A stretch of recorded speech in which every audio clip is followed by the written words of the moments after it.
Hello everyone, welcome back to my YouTube channel. तो हम question paper की series discuss कर रहे हैं। इससे पहले हम जून 2015 का सेकंड पेपर क्वेश्चन कर चुके हैं और आज हम करेंगे जून 2015 का third paper start.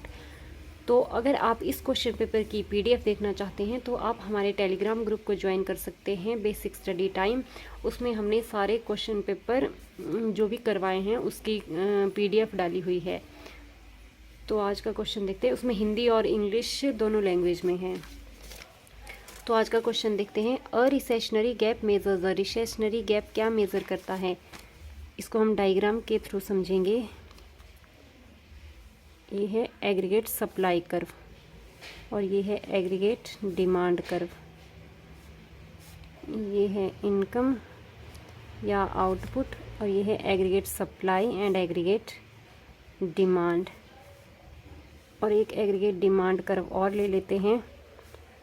C plus I plus G, consumption plus investment plus government expenditure, I plus G. ये देखिए, ये इसको समझ लो कि ये है फुल एम्प्लॉयमेंट की सिचुएशन। और यहाँ पे पूछा हुआ है कि अमाउंट बताया है कि amount by which autonomous spending is below. Autonomous spending मान लो ये वाली स्पेंडिंग है, ये एग्रीगेट डिमांड इतनी गुड्स की कर रहे हैं।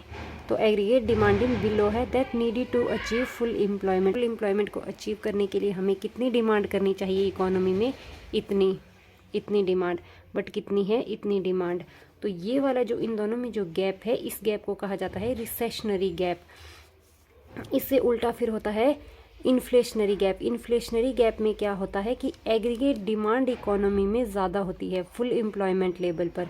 फुल एम्प्लॉयमेंट लेवल के लिए एग्रीगेट डिमांड, इतनी एग्रीगेट डिमांड की ज़रूरत है इतनी की, बट इकोनॉमी में एग्रीगेट डिमांड कितनी है, इतनी। तो इससे इकोनॉमी में जो है इन्फ्लेशन की स्थिति आ जाती है। तो इसको कहा जाता है इन्फ्लेशनरी गैप। अब देखते हैं नेक्स्ट क्वेश्चन।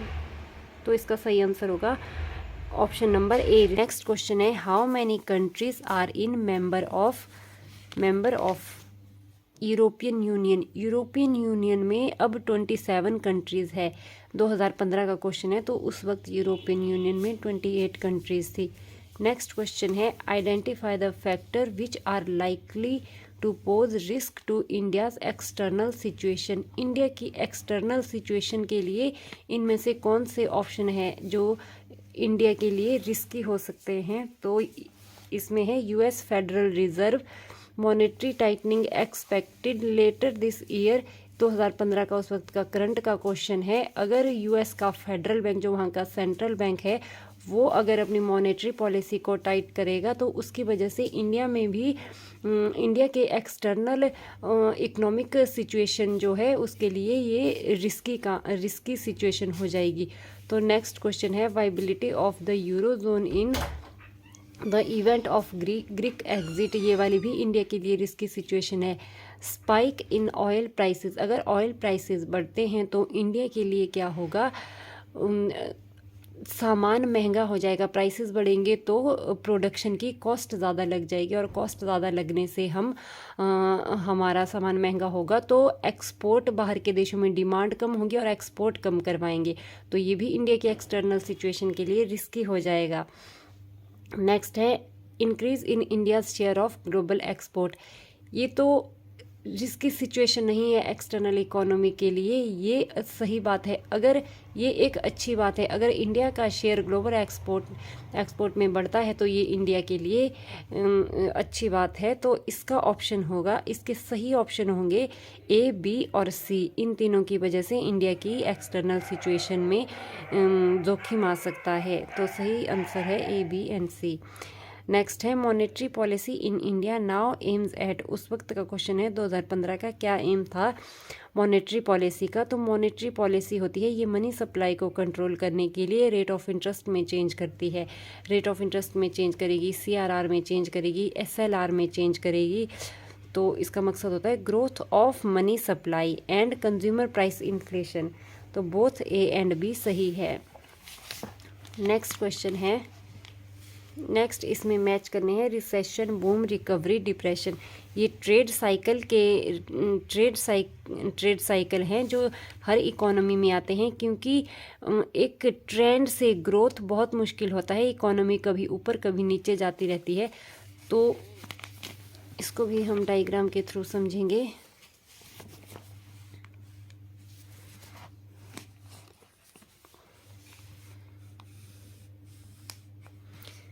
जैसे ये है ग्रोथ ट्रेंड, यहाँ पर टाइम लेंगे, यहाँ रियल आउटपुट।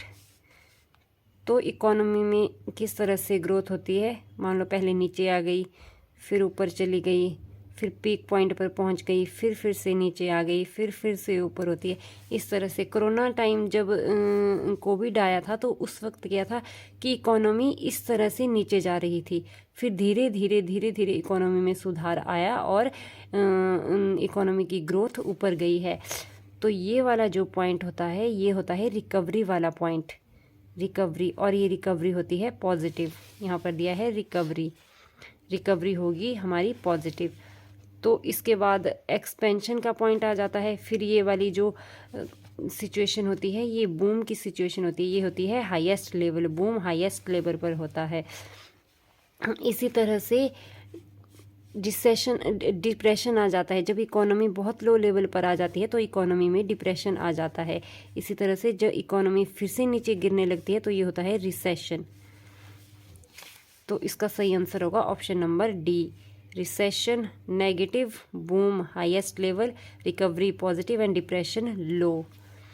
नेक्स्ट है question number 6, in relative income hypothesis consumption is related to. ये रिलेटेड इनकम हाइपोथेसिस थ्योरी दी है जेम्स ड्यूजनबेरी ने। इसमें ड्यूजनबेरी ने क्या कहा है, पीक पास्ट कंजम्पशन की बात की गई है। इसमें कहा है कि रैचेट इफेक्ट की बात की है। रैचेट इफेक्ट होता है जब कंज्यूमर कंजम्पशन के एक लेवल पर पहुंचता है तो वो आसानी से अपने कंजम्पशन को कम नहीं करता है जब उसकी इनकम कम होती है। तो median current consumption of peer groups जो होते हैं उससे ज़्यादा इनकम वाले ग्रुप, आसपास के ग्रुप, वो वाले ग्रुप की जो मीडियन करंट कंजम्पशन होता है उनके कंजम्पशन को देखकर एक कंज्यूमर कंजम्पशन करता है। क्योंकि इसमें डेमोन्स्ट्रेशन इफ़ेक्ट की बात की गई है और डेमोन्स्ट्रेशन इफ़ेक्ट होते हैं दूसरों को देख करके कंजम्पशन करना। तो ये दोनों ऑप्शन सही हैं, both A and B. Next है monetary expansion can still be effective in getting out of liquidity trap. Monetary effect जो है लिक्विडिटी ट्रैप से बाहर निकलने के लिए हेल्पफुल है।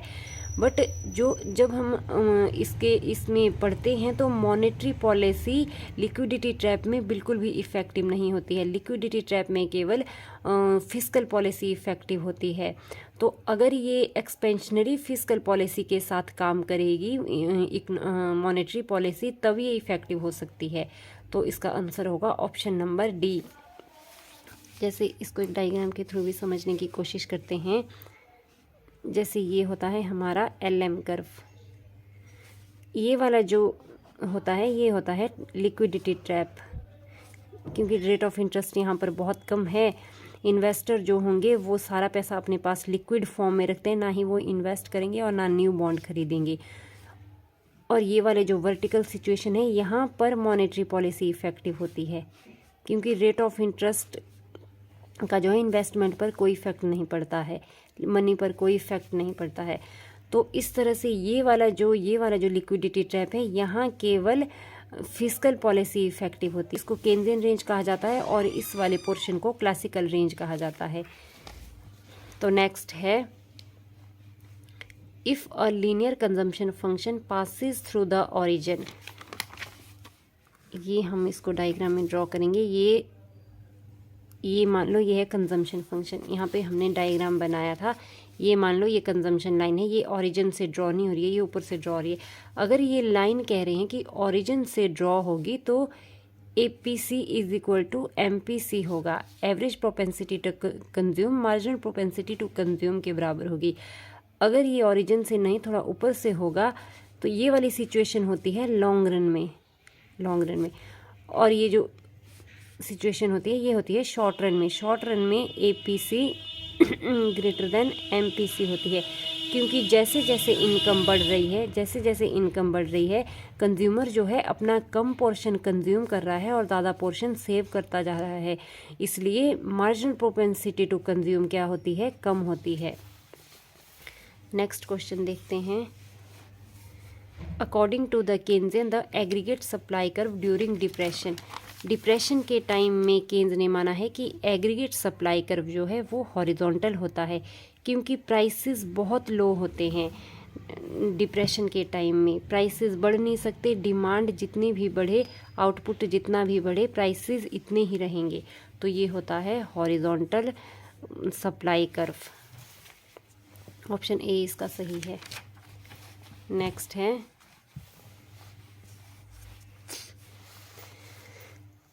Identify the transfer payment in the following answer. इसमें ट्रांसफ़र पेमेंट देखनी है। पेमेंट क्या होती है? पेमेंट होती है जब हम काम करेंगे या फिर कोई सर्विस देंगे तो उसके बदले में हमें जो पैसे मिलते हैं वो पेमेंट होती है। बट इसमें ट्रांसफ़र पूछा गया, और ट्रांसफ़र पेमेंट क्या होती है? जिसके बदले में हम कुछ भी नहीं करते, हमें पैसे मिलेंगे बट उसके बदले में ना हम कोई वस्तु बेचेंगे, ना ही हम उसके बदले में कोई सेवा देंगे, तो वो होती है ट्रांसफ़र पेमेंट। अब देखते हैं एनुअल इंक्रीमेंट इन सैलरी। अगर सैलरी बढ़ रही है, सैलरी तो काम के बदले मिलती है ना, तो ये ट्रांसफ़र पेमेंट नहीं हुई। नेक्स्ट है payment on bonus of employ को बोनस तभी मिलेगा जब वो काम करेगा, तो ये भी ट्रांसफ़र पेमेंट नहीं हुई। तो नेक्स्ट है interest payment on public debt पर जो इंटरेस्ट देना पड़ता है इसके बदले में कुछ नहीं मिलता है, तो ये ट्रांसफ़र पेमेंट हुई। पेंशन पेमेंट, जो पेंशन मिलती है, जो वृद्धावस्था पेंशन होती है, अटल पेंशन होती है, तो इसके बदले में कुछ नहीं देना पड़ता है, तो ये भी ट्रांसफ़र पेमेंट होती है। सी और डी इसका सही आंसर है। नेक्स्ट है technical progress is said to be Hicks capital intensive if the constant capital labour ratio marginal rate of technical substitution labour and capital is equal to क्या होगा? तो इसमें देखेंगे जो हिक्स का टेक्निकल प्रोग्रेस है, हिक्स ने अपने टेक्निकल प्रोग्रेस को labour and capital both augmenting माना हुआ है, और हिक्स का मानना है कि अगर कैपिटल इंटेंसिव होगा तो MRTS स्लोप क्या होगा इसका? ये स्लोप है आइसोक्वांट कर्व का, तो इसको भी हम ड्रॉ करके देखेंगे। ये आइसोक्वांट कर्व का स्लोप है। MRTS labour and capital, marginal product of labour marginal product of capital. इसको हम लेबर ऊपर और कैपिटल नीचे कैसे लिखते हैं? ये MRTS के साथ में जो L आता है उसको हम ऊपर लिखेंगे, चाहे यहाँ पर L आएगा चाहे K आएगा, इस वैल्यू को हम ऊपर लिखते हैं और नेक्स्ट आगे वाली वैल्यू को हम नीचे लिखते हैं। ये इसका लिखने का तरीका होता है। तो इसमें कहा गया है कि कैपिटल इंटेंसिव का मतलब है कैपिटल का ज़्यादा यूज़ होगा और लेबर का कम। लेबर सेविंग और कैपिटल इंटेंसिव ये सेम हुआ। अगर यहाँ पर लेबर सेविंग भी होता तो भी हम ये मान लेते कि लेबर का कम यूज़ हो रहा है और कैपिटल का ज़्यादा यूज़ हो रहा है। अगर नीचे वाली वैल्यू ज़्यादा होगी और ऊपर वाली वैल्यू कम, तो ये वैल्यू पूरी क्या होगी? डिक्रीज होगी। तो इसका आंसर है ऑप्शन बी। नेक्स्ट है in the theory of investment decision the most appropriate rate of return. Most appropriate rate of return कौन सा है इनमें से इन्वेस्टमेंट डिसीजन के लिए? तो इसका सही आंसर होगा option number D, net present value जब ज़ीरो होगी। नेट प्रेजेंट वैल्यू ज़ीरो कब होगी? जब return minus cost is equal to zero होगा। इसका फॉर्मूला होता है sigma T is equal to zero N return upon 1 minus R. इसको रेट ऑफ इंटरेस्ट समझें। T minus cost 1 minus R का टी, तो ये है नेट प्रेजेंट वैल्यू। तो ये इसका फॉर्मूला है रिटर्न माइनस कॉस्ट, ये मैंने शॉर्ट में लिख दिया है। तो इसकी वैल्यू अगर ज़ीरो हुई और अगर नेट प्रेजेंट वैल्यू ज़ीरो होती है तो बेनिफिट कॉस्ट रेशो की वैल्यू आती है, बेनिफिट कॉस्ट रेशो इसकी वैल्यू आएगी। ये होता है रिटर्न, ये पूरा वाला फॉर्मूला अपॉन कॉस्ट वाला फॉर्मूला। तो इसको काटेंगे तो इसकी वैल्यू 1 आएगी। जब ये 0 आता है तो इसकी वैल्यू 1 आती है। तो ये सबसे सही सिचुएशन होती है, सबसे सही डिसीजन होता है इन्वेस्टमेंट करने के लिए। इस स्थिति में जो है इन्वेस्टर इन्वेस्ट करेगा। तो नेक्स्ट क्वेश्चन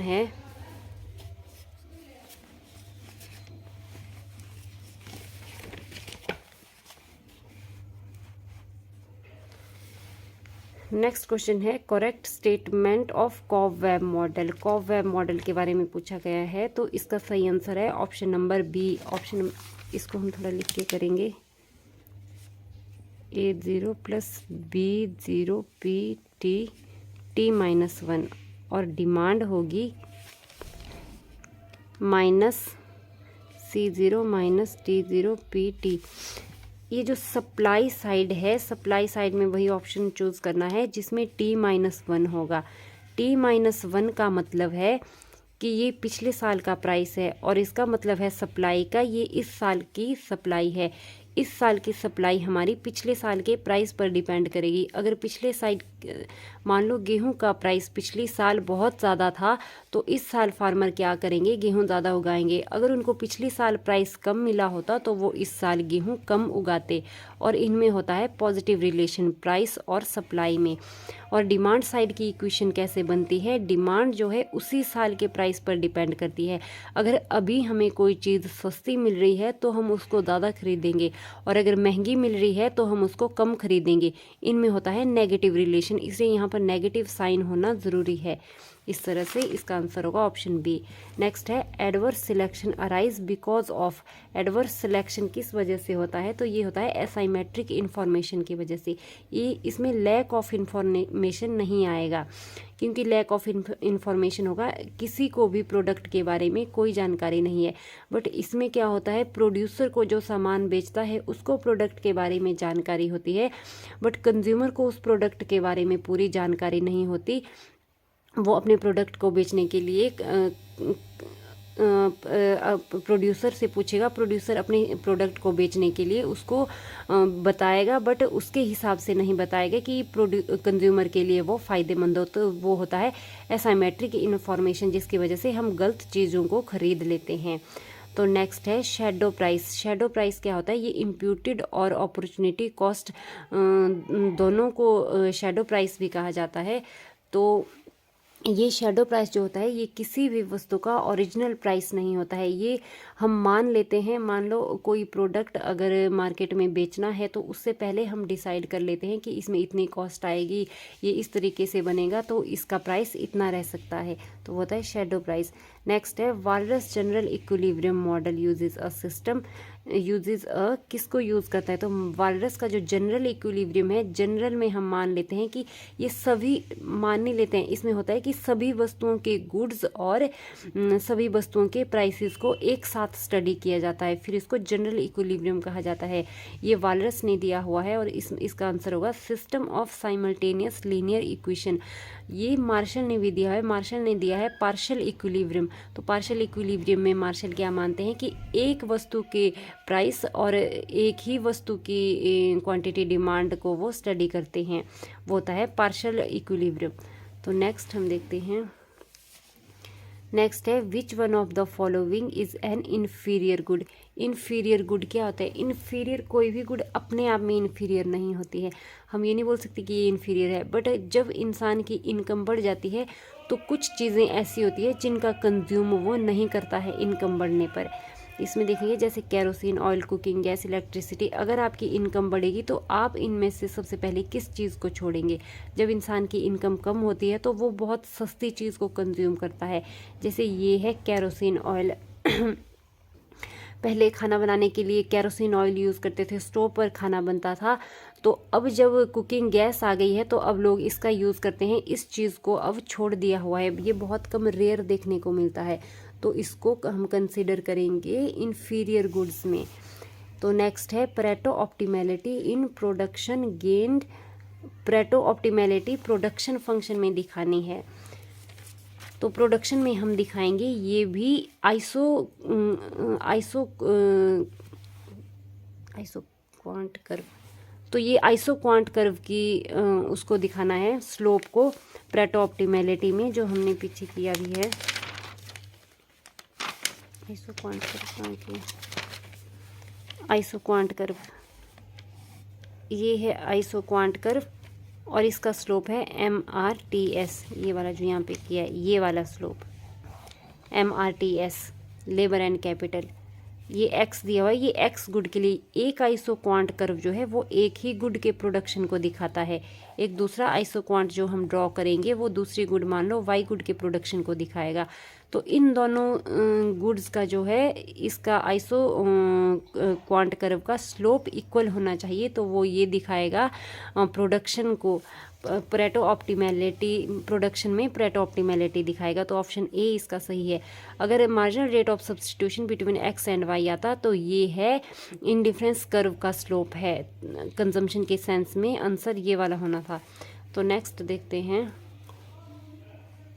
इसमें मैच करना है कार्डिनल अप्रोच। कार्डिनल अप्रोच दिया हुआ है अल्फ्रेड मार्शल ने। इसमें मार्शल ने क्या कहा है कि अगर हम यूटिलिटी को मेज़र करते हैं तो हम उन्हें कार्डिनल नंबर में मेज़र कर सकते हैं। जैसे 1 2 3 4 सेब खाने, एक सेब खाने से हमें एक यूटिलिटी मिली, 2 सेब खाने से 2 मिली, 3 सेब खाने से 3 मिली, फिर 4 सेब खाने से हमें फिर वापस से 3 यूटिलिटी मिल गई। तो इस तरह से कार्डिनल नंबर में मेज़र कर सकते हैं।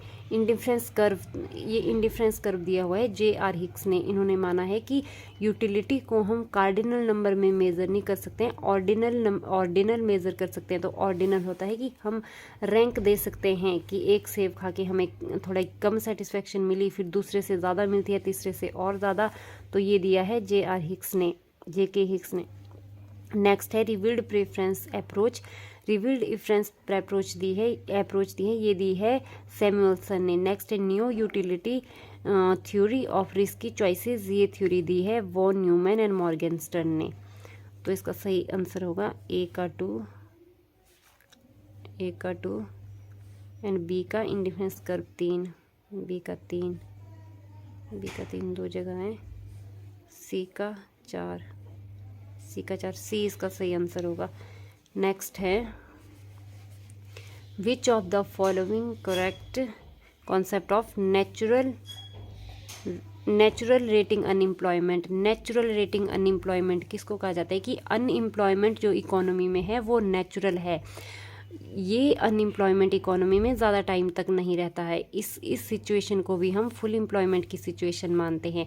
तो ये होता है frictional unemployment and structural unemployment. Frictional unemployment क्या होता है, जब इकोनॉमी में एक वर्कर जो है एक काम को छोड़कर दूसरे अच्छे काम की तलाश करता है, तो उस बीच में काम की तलाश के बीच में जब कुछ समय उसको बेरोज़गार रहना पड़ता है तो वो होता है फ्रिक्शनल अनएम्प्लॉयमेंट।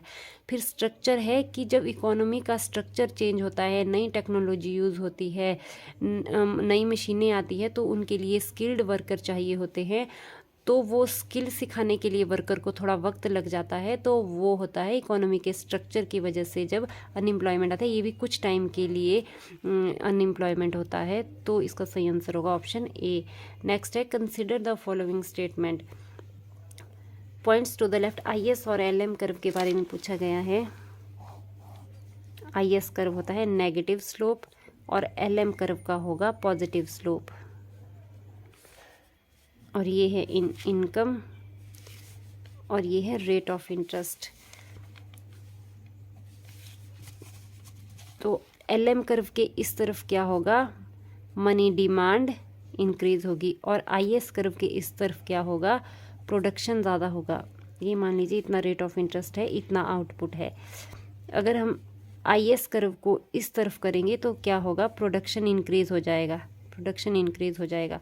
राइट साइड को करेंगे। तो अब हम इक्वेशन देख लेते हैं।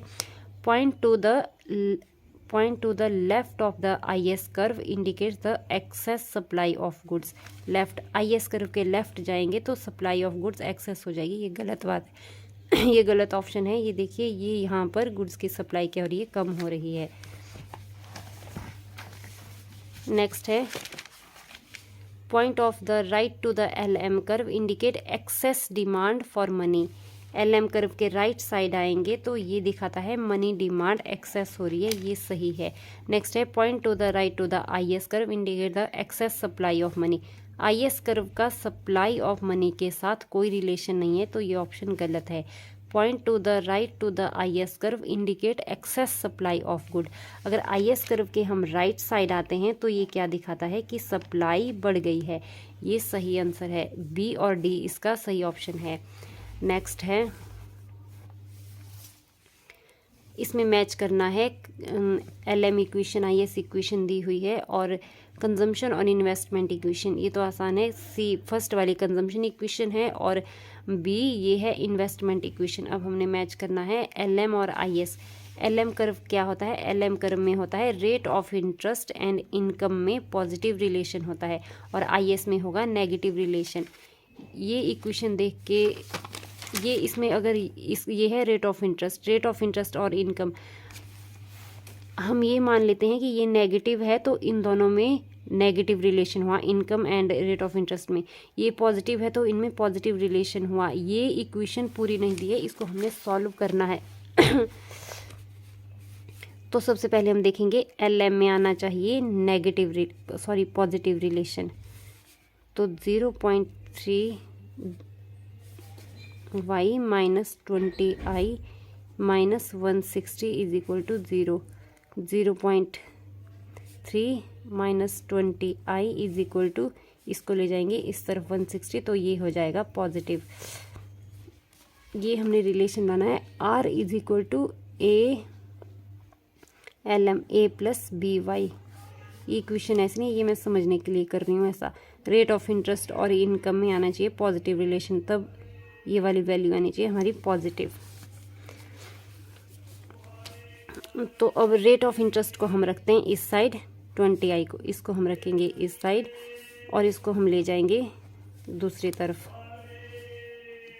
160। ये हो जाएगा माइनस का 0.3y। ये वाले माइनस, रेट ऑफ इंटरेस्ट कभी भी नेगेटिव नहीं हो सकता, रेट ऑफ इंटरेस्ट हमेशा पॉजिटिव रहेगा। तो हम इस माइनस को कट करने के लिए क्या करेंगे, यहाँ वाले साइन चेंज हो जाएंगे। 20i is equal to minus 160, ये हो जाएगा प्लस का प्लस 0.3y। तो इन दोनों में क्या रिलेशन आया, पॉजिटिव रिलेशन, क्योंकि यहाँ प्लस का साइन आया तो पॉजिटिव रिलेशन आया। हमने कौन सी इक्वेशन की, ये वाली। तो ये वाली इक्वेशन दिखाती है पॉजिटिव रिलेशन और पॉजिटिव रिलेशन होता है LM कर्व के बीच में। तो सी का ऑप्शन नंबर 1 सही होगा, सी का ऑप्शन नंबर 1। तो इसका और डी का होगा ऑप्शन नंबर बी। यही यहाँ पर प्लस का दिया हुआ है, ये हो जाएगा, अगर इसको सॉल्व करेंगे तो ये माइनस का हो जाएगा और income and rate of interest में नेगेटिव रिलेशन आ जाएगा। तो डी ऑप्शन का सही आंसर होगा IS फंक्शन। नेक्स्ट देखते हैं, in a linear programming problem an optimum solution will be. Linear programming problem में ऑप्टिमम सॉल्यूशन किस पॉइंट पर होगा, इसका सही आंसर है option number C, one of the basic feasible solution. जो बेसिक फिजिबल सॉल्यूशन होगा उसी पॉइंट पर जो है ऑप्टिमम सॉल्यूशन होगा। नेक्स्ट है, human capital formation can be accelerated by. Human capital का निर्माण कैसे होगा, तो ऑप्शन नंबर 1 है प्रमोटिंग स्किल डेवलपमेंट प्रोग्राम। अगर ह्यूमन को स्किल्ड करेंगे तो ह्यूमन कैपिटल का फॉर्मेशन हो सकता है। ऑप्शन ए सही है। Providing medical and health facility in both rural and urban area, ये भी सही ऑप्शन है। नेक्स्ट है strengthening hardware and software industry. Hardware और सॉफ्टवेयर इंडस्ट्री की स्ट्रेंथनिंग से ह्यूमन कैपिटल का कोई भी रिलेशन नहीं है, तो ये ऑप्शन होगा गलत। तो ए एंड बी ये दोनों सही ऑप्शन है। नेक्स्ट है, what is the correct sequence for the evaluation of society according to Karl Marx. Karl Marx ने सोसाइटी को किस तरह से चेंज माना हुआ है कि सबसे पहले माना है स्लेवरी सिस्टम, दास प्रथा होती थी, लोग अपने पास दास रखते थे काम करने के लिए। तो फर्स्ट में आती है ये स्टेज। सेकंड में आता है फ्यूडलिज्म, सामंतवाद आ जाता है। फिर उसके बाद आता है कैपिटलिज्म, कैपिटलिज्म के बाद जब क्रांति आती है तो उसके बाद आता है सोशलिज्म। तो ये वाला सीक्वेंस इसका सही रहेगा, BCDA। नेक्स्ट है, the unbalanced growth theory is based on. Unbalanced growth theory based है बैकवर्ड एंड फॉरवर्ड लिंकेज पर। अनबैलेंस्ड ग्रोथ थ्योरी में क्या मानते हैं कि इकोनॉमी में जो है एक साथ सभी सेक्टर में इन्वेस्ट नहीं कर सकते, क्योंकि लेस डेवलप्ड कंट्री के पास इतना पैसा नहीं होता है कि वो एक साथ इन्वेस्ट करे, इसलिए कुछ इम्पॉर्टेंट सेक्टर में इन्वेस्ट करे और फिर जो इकोनॉमी में महत्वपूर्ण सेक्टर है फिर उन सेक्टर में इन्वेस्ट करके क्या होगा, उनसे कनेक्टेड जो सेक्टर है उनमें भी डिमांड इंक्रीज होने लगेगी। इस तरह से बैकवर्ड और फॉरवर्ड लिंक के माध्यम से इकोनॉमी में विकास हो जाएगा। नेक्स्ट है financial dualism theory was developed by. Dualism से रिलेटेड बहुत सारी थ्योरियाँ दी है, तो ये इसमें से एग्जाम में क्वेश्चन ज़रूर आता है। तो हम देखते हैं, फाइनेंशियल ड्यूलिज्म थ्योरी दी है एच मिंट ने, और हिंगिस ने दी है टेक्निकल ड्यूलिज्म से रिलेटेड थ्योरी, और सोशल ड्यूलिज्म की थ्योरी बोइक ने दी है। एक है जियोग्राफिकल ड्यूलिज्म, वो भी इंपॉर्टेंट है, वो वाली थ्योरी दी है गुन्नर मिर्डल ने, जियोग्राफिकल ड्यूलिज्म। नेक्स्ट है which of the following production function will exhibit both Hicks and Herod technical progress. हमने पीछे हिक्स टेक्निकल प्रोग्रेस के बारे में पढ़ा, जो labour and capital both augmenting है, और हैरोड का जो टेक्निकल प्रोग्रेस है वो केवल लेबर ऑगमेंटिंग है, और इन दोनों के टेक्निकल प्रोग्रेस को यूज़ किया हुआ है कॉब डगलस प्रोडक्शन फंक्शन में, तो बी इसका सही आंसर है। नेक्स्ट है कॉन्सेप्ट ऑफ एक्स एफिशिएंसी, तो एक्स एफिशिएंसी ये कॉन्सेप्ट दिया हुआ है हार्वे लाइवेंस्टन ने। इसमें हार्वे लाइवेंस्टन ने माना है कि कम कॉस्ट से भी एक फर्म जो है ज़्यादा प्रोड्यूस कर रही है, मैक्सिमम प्रोड्यूस कर रही है ये होता है एक्स एफिशिएंसी। नेक्स्ट है विच among the following item has largest value of export की लार्जेस्ट वैल्यू पूछा गया है ड्यूरिंग 2015 में। तो उस वक्त जो लार्जेस्ट इंडिया से एक्सपोर्ट होता था वो होता था इंजीनियरिंग गुड्स का, बट 2020-21 का ये डाटा है, तो 2020-21 में पेट्रोलियम प्रोडक्ट का सबसे ज़्यादा एक्सपोर्ट होता था। नेक्स्ट है question number 31, which among the following is not correctly matched. Golden age दी है मिस्टर जॉन रॉबिन्सन ने, ये सही है। गोल्डन रूल ऑफ एक्यूमुलेशन ये एडमंड फेलिप्स ने दिया है, ये भी सही है। स्टेडी स्टेट ग्रोथ ये दी है रॉबर्ट सोलो ने, और लो लेवल इक्विलिब्रियम ट्रैप ये वाली थ्योरी दी है नेल्सन ने, माल्थस ने नहीं दी है, माल्थस ने दी है पॉपुलेशन से रिलेटेड थ्योरी। अब नेक्स्ट देखते हैं,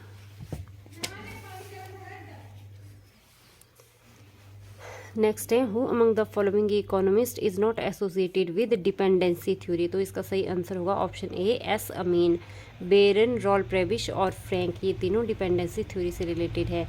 नेक्स्ट है which one of the following is not a feature of new classical economics. New classical economics की जहाँ बात आती है वहाँ समझ लेना है ये है सोलो मॉडल, और सोलो मॉडल की जो अजम्पशन है वो अजम्पशन मैच होती है क्लासिकल अजम्पशन से। अगर सोलो मॉडल की अजम्पशन ना भी याद हो तो हम क्लासिकल अजम्पशन से ये आंसर निकाल सकते हैं। Flexible wages and interest rate, classical ने माना था कि इंटरेस्ट रेट और वेजेस फ्लेक्सिबल होती है, जिसकी वजह से इकोनॉमी अपने आप इक्विलिब्रियम में आ जाती है, ये वाला ये सही है। नेक्स्ट है परफेक्ट कंपटीशन भी क्लासिकल मानते थे, और न्यूट्रलिटी ऑफ मनी ये भी मानते थे कि मनी का एक ही काम है मीडियम ऑफ एक्सचेंज, तो इसका सही आंसर होगा नॉट, कौन सी नहीं है अजम्पशन, तो ये है capital in physical and financial forms, ये वाला इसका सही आंसर है। नेक्स्ट है renewed focus of control increasing population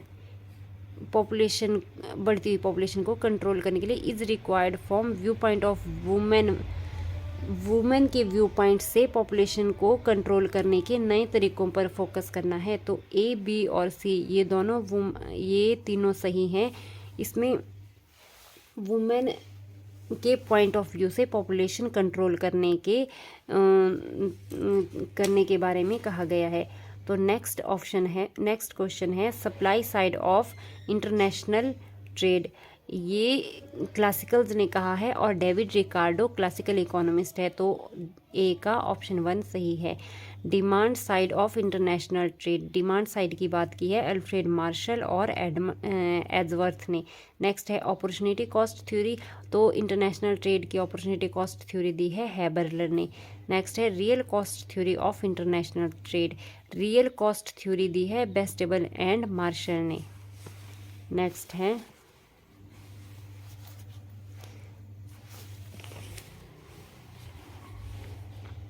justice in taxation is best ensured by applying the principle of. Taxation में जस्टिस का बेस्ट तरीका कौन सा है कि टैक्स किस तरीके से लगाया जाए। तो इसका सही आंसर होगा ऑप्शन ए, equal marginal sacrifice. Equal marginal sacrifice क्या होता है कि जिस पर्सन की इनकम ज़्यादा है वो ज़्यादा टैक्स देगा और जिसकी इनकम कम है वो कम टैक्स देगा, और जैसे जैसे इनकम बढ़ेगी टैक्स भी बढ़ेगा। तो ये होता है प्रोग्रेसिव, नेचर में ये प्रोग्रेसिव होता है, इसलिए ये बेस्ट तरीका होता है और इसमें जो है जस्टिस होता है टैक्सेशन में भी। नेक्स्ट है all the funds which belong to government go to. तो ये फंड्स होते हैं कंसोलिडेटेड फंड। सरकार के 3 फंड होते हैं अकाउंट के, तो ये पब्लिक अकाउंट, कंसोलिडेटेड फंड और कॉन्टिंजेंसी फंड। इसमें से जो सरकार का होता है, पूरा सरकार का अधिकार होता है, ये होता है कंसोलिडेटेड फंड के ऊपर, और बजट भी इसी फंड से पेश किया जाता है। नेक्स्ट है बजट के लिए भी यही इसी फंड से पैसे निकाले जाते हैं। तो नेक्स्ट है ड्यूरिंग द 2004 से 13 तक पूछा गया है इंडिया का शेयर ग्लोबल एक्सपोर्ट में। तो अब हम करंट वाला पढ़ेंगे। इस वक्त करंट में इंडिया का ग्लोबल एक्सपोर्ट में जो शेयर है वो है 2.1%, बट इंडिया का टारगेट है कि 2027 तक ये शेयर करना है 3% और 2047 तक ये इसको करना है 10%। नेक्स्ट है gender budgeting means. Gender budgeting क्या होता है? ये बजट वुमेन को एम्पावरमेंट के लिए, वुमेन एम्पावरमेंट के लिए पेश किया जाता है। A separate budget of women, ये वुमेन के लिए सेपरेट बजट नहीं होता है। ये ऑप्शन बी इसका सही है। A tool for gender discrimination, ये भी गलत है। अ सेपरेट, ये भी गलत है। नेक्स्ट है which sector in India has developed breaking the Colin Clark sequence of development। Colin Clark का डेवलपमेंट का सीक्वेंस क्या है? कॉलिन क्लार्क ने माना है कि सबसे पहले एग्रीकल्चर सेक्टर ग्रो करता है, उसके बाद इंडस्ट्रियल सेक्टर ग्रो करता है और उसके बाद सर्विस सेक्टर ग्रो करता है।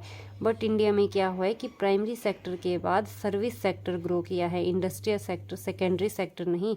तो ऑप्शन डी इसका सही आंसर है। तो आज के लिए इतना ही काफ़ी है। तो नेक्स्ट हम करेंगे नेक्स्ट वीडियो में। अगर आपको वीडियो अच्छी लगी है तो वीडियो को लाइक करें, शेयर करें और चैनल को सब्सक्राइब कर दें। Bye bye.